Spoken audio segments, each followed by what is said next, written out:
आफूलाई weight loss गर्नु छ तर क्रेभिङ्स भइरहेछ केकको, के गर्ने त अब? घरमै मिठो तर लो क्यालोरी र हेल्दियर भर्जन अफ केक कसरी बनाउने त? नर्मली हामी मैदा लिन्छौँ तर मैदाको सट्टा बिकज इट्स हेल्दियर हामी ओट्स लिन्छौँ अनि ओट्सलाई चाहिँ ग्राइन्ड गर्छौँ होइन, अनि त्यसको पिठो चाहिँ युज गर्छौँ है।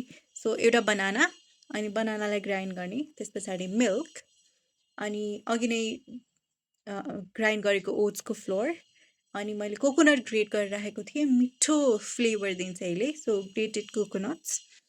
त्यस पछाडि चिनी युज गर्नु भएन, सुगरको सब्स्टिट्युट ज्यागरी पाउडर, त्यस पछाडि कोको पाउडर है, अनि बेकिङ सोडा, बेकिङ पाउडर, त्यस पछाडि लेमन छ भने भिनेगर युज गर्दाखेरि पनि हुन्छ, मैले लेमन युज गरेको छु, लेमन जुस। त्यस पछाडि मिक्स गर्ने, मिक्स गरिसकेपछि मिल्क हालिदिने, अनि स्मुथ ब्याटर बनाउनको लागि मलाई चाहिँ चक्लेटी फ्लेभर मनपर्ने भएको भएर मैले डार्क कम्पाउन्ड चक्लेट किनेर लिएर आएको थिएँ। सो त्यसैलाई मैले मसिनो पारेर काट्छु अनि केकमा हालिदिन्छु ब्याटरमा। त्यस पछाडि ओइल युज गर्दाखेरि पनि हुन्छ, मैले चाहिँ यहाँ घी युज गरेको छु। अनि मैले फर्स्टमा हाल्नुपर्ने थियो कर्ड, बिर्सिएर अहिले लास्टमा हालेको छु है। अब हामी माइक्रोवेभलाई प्रिहिट गर्नुपर्छ। सो कन्भेक्सन मोडमा 180 डिग्री सेल्सियसमा ऱ्याकलाई राखेर मैले प्रिहिट गर्नलाई छोडिदिन्छु। So until then butter paper, मैले केक टिनमा बटर पेपर लगाएँ अनि त्यस पछाडि त्यसमा मैले घी अप्लाई गरेको छु सो द्याट केक चाहिँ नटासियोस् भनेर। त्यस पछाडि केकको ब्याटरलाई हामी केक टिनमा राख्छौँ अनि त्यस पछाडि अब माइक्रोवेभ गरिदिने। हाम्रो प्रिहिट भइसकेको माइक्रोवेभमा हामीले 180 डिग्री सेल्सियसमा 30 मिनट्सको लागि बेक गर्न छोडिदिन्छौँ।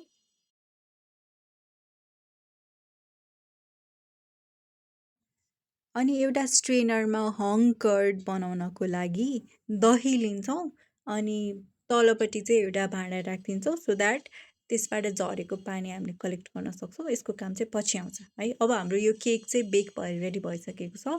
अब हामी क्रिमको लागि डार्क कम्पाउन्ड चक्लेटलाई थोरै बटर राखेर माइक्रोवेभमा मेल्ट हुनको लागि छोडिदिन्छौँ है। अन्टिल देन हाम्रो बेक भइसकेको केकको बटर पेपर निकालेर हेर्छौँ। So it looks like this. अनि मैले टपिङ्सको लागि आल्मन्डहरू चप गरेर राख्छु। त्यस पछाडि चाहिँ हाम्रो मेल्ट भइसकेको क्रिमलाई मैले केकमा स्प्रेड गर्छु। यस पछाडि चाहिँ मैले चप गरेर राखेको आल्मन्ड्सहरूलाई एज अ टपिङ्स राखिदिन्छु। अनि मलाई चाहिँ हेल्दियर लो क्यालोरी बनाउनु छ नि त, सो आई क्यानट युज मार्केटमा भएको व्हिपिङ क्रिम, मलाईहरू त युज गर्न मिलेन नि त यसको लागि। सो वाट आई थट कि मैले अघि नै जुन हङ कर्ड बनाएर राखेको थिएँ, मिनिङ दहीलाई चाहिँ छन्नीमा राखिदिएको थिएँ सो द्याट त्यसको पानी तरोस्। त्यसलाई मैले मेल्टेड चक्लेटसँग मिक्स गरेँ सो द्याट चक्लेटी फ्लेभर होस्। अनि अर्को साइड चाहिँ मैले जस्ट स्विटेन्ड हङ कर्ड मात्रै अप्लाई गरेको छु। And our cake is ready.